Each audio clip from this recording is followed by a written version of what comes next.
Baik, saya mulai untuk materi penyuluhan anti korupsi. Saya dengan Sinpen sebagai pemateri pada kesempatan kali ini. Kita mulai dengan apa apa itu korupsi. Korupsi itu berasal dari bahasa Latin corruptio. Kata ini memiliki arti kata kerja corrumpere yang artinya busuk, rusak, mengoyakkan, memutarbalikkan, dan menyogok. Dalam Kamus Besar Bahasa Indonesia, korupsi berarti penyelewengan terhadap atau penggelapan terhadap uang negara dan perusahaan dan sebagainya untuk kepentingan pribadi maupun golongan. Dan dalam Undang-Undang Nomor 20 Tahun 2001 terdapat pengertian bahwa korupsi adalah tindakan melawan hukum dengan maksud memperkaya diri sendiri, orang lain, atau korporasi yang berakibatkan merugikan keuangan negara atau perekonomian negara. Ada 9 tindakan kategori korupsi dalam undang-undang, seperti suap, illegal profit, secret transaction, hadiah, hibah, penggelapan, kolusi, nepotisme, penyalahgunaan jabatan, dan wewenang fasilitas negara. Berikutnya yaitu dasar hukum tindak pidana korupsi. Bisa kita lihat sudah dimulai dari tahun 71 yaitu Undang-Undang 13 tentang pemberantasan tindak korupsi. Kemudian tahun 98 juga ada ketetapan MPR tentang pemberantasan negara yang bersih dan bebas KKN. Dilanjutkan tahun 99 Undang-Undang Nomor 28 tentang penyelenggaraan negara yang bersih dan bebas KKN serta Undang-Undang Nomor 31 tentang pemberantasan tindak pidana korupsi. Jadi pemerintah sangat konsen terus mengupayakan agar korupsi ini dapat ditindaklanjuti. Terus tahun 2000 juga peraturan pemerintah nomor 71 tentang tata cara pelaksanaan peran dan serta masyarakat dan memberikan penghargaan dalam pencegahan dan pemberantasan tindak pidana korupsi. Kemudian tahun 2001 Undang-Undang Nomor 20 tentang pemberantasan tindak korupsi.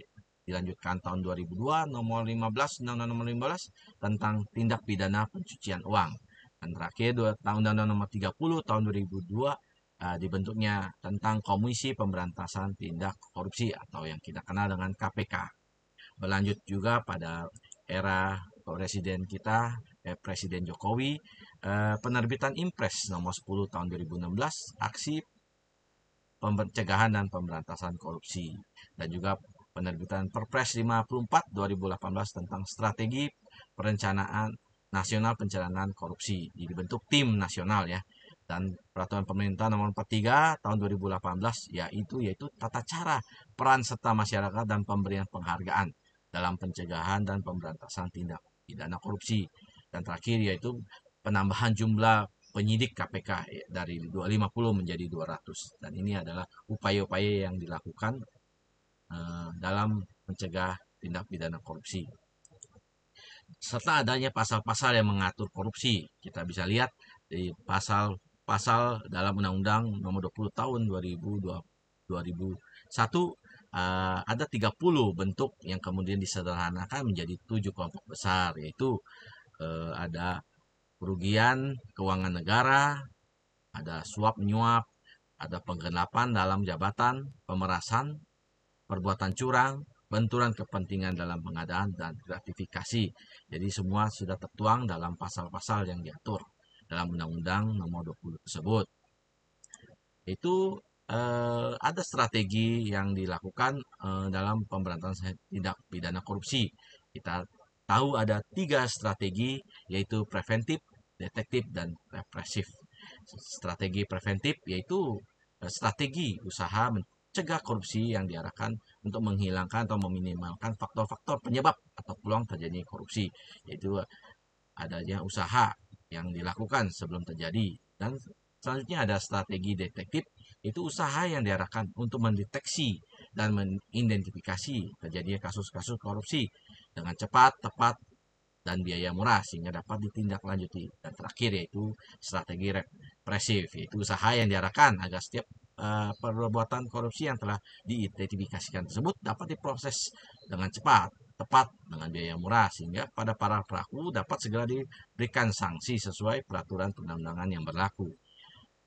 Dan dari KPK ada 3 strategi juga dalam memberantas korupsi, yaitu perbaikan sistem. Jadi, yaitu mendorong transparansi penyelenggaraan negara seperti yang dilakukan KPK, yaitu menerima pelaporan-laporan harta kekayaan penyelenggara negara atau LHKPN dan juga pelaporan gratifikasi. Yang kedua, memberikan rekomendasi langkah-langkah perbaikan kepada kementerian dan lembaga terkait. Yang ketiga, modernisasi pelayanan publik dengan teknologi digital, yaitu pelayanan publik secara online, serta sistem pengawasan yang terintegrasi agar lebih transparan dan efektif, dan adanya edukasi dan kampanye tidak hanya pada kalangan umum dan mahasiswa, tapi juga dimulai dari anak-anak usia dini yang masih duduk di bangku taman kanak-kanak dan sekolah dasar. Yang ketiga yaitu usaha represif, yaitu penanganan laporan pengaduan masyarakat. KPK melakukan proses verifikasi dan penelaah, langsung dilanjutkan dengan penyelidikan, penyidikan, penuntutan, dan eksekusi. Ini 3 strategi yang dilakukan oleh KPK. Selanjutnya yaitu pemerintah juga dalam upaya pencegahan menanamkan semangat nasional, melakukan penerimaan pegawai secara jujur dan terbuka, himbauan kepada masyarakat, pengusahaan kesejahteraan masyarakat, dan pencatatan ulang aset. Adanya upaya edukasi juga dilakukan untuk membangun karakter bangsa di era globalisasi ini, untuk memberantas pertumbuhan budaya korupsi yang dapat merugikan kehidupan bermasyarakat dan bernegara. Dan upaya penindakan, tentu pemerintah dibantu oleh lembaga independen pemberantasan korupsi yaitu KPK dalam hal penindakan. Dan contoh-contoh berbagai usaha yang telah dilakukan yaitu ya usaha preventif tadi, edukasi dini, pengembalian uang negara, melakukan pengawasan yang melekat, sosialisasi penyuluhan anti korupsi seperti yang sekarang kita lakukan, perbaikan sistem pengawasan, mempermudah sistem perizinan, dan mekanisme prosedur birokrasi yang rumit yang disederhanakan, yang kemudian didukung dengan penggunaan teknologi digital seperti kita kenal sekarang, ada e-budgeting, e-producement, e-auditing, dan aplikasi lainnya.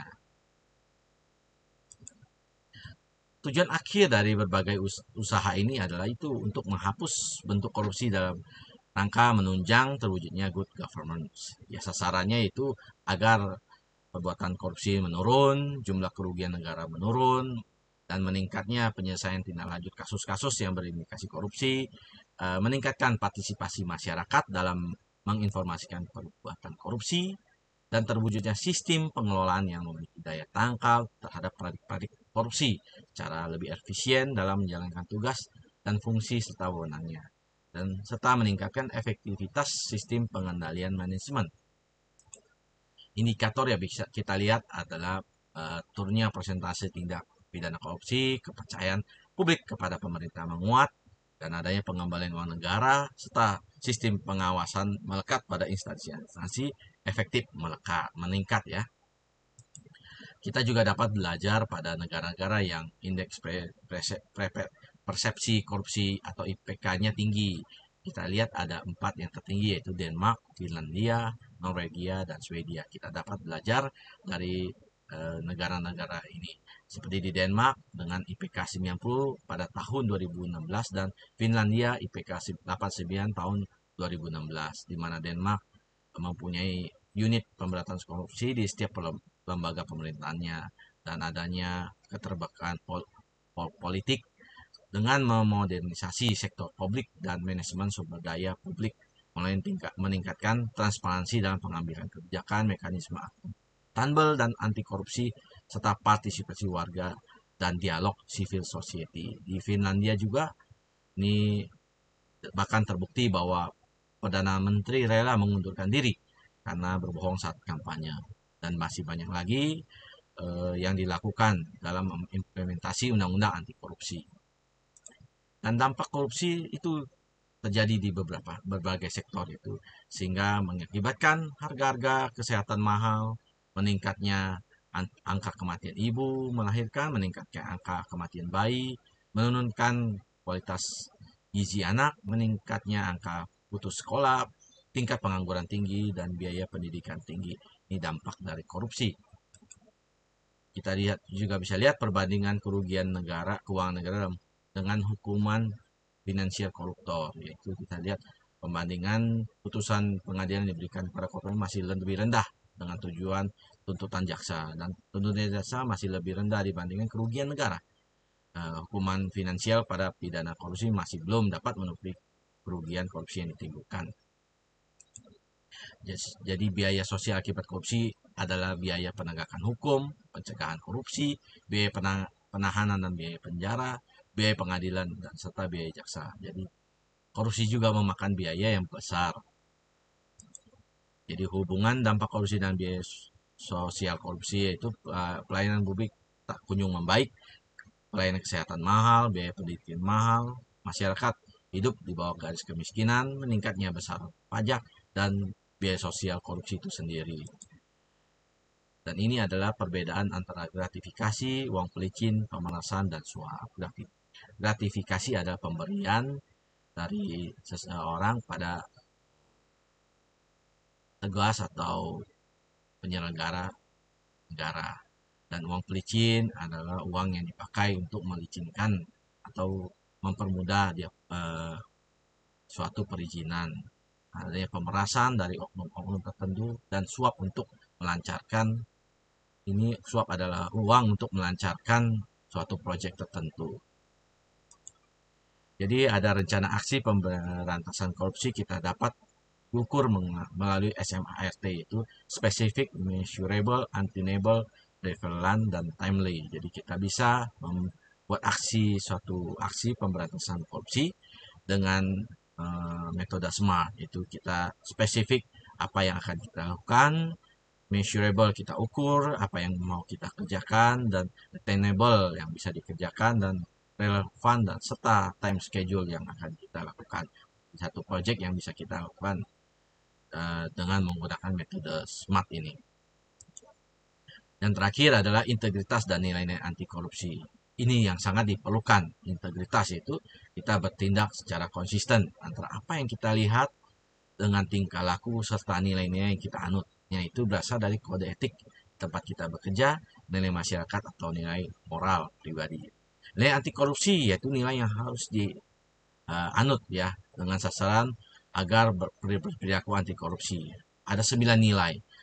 Yang paling pertama adalah kejujuran, dilanjutkan ke kepedulian, kemandirian, kedisiplinan, bertanggung jawab, kerja keras, kesederhanaan, keberanian, dan keadilan.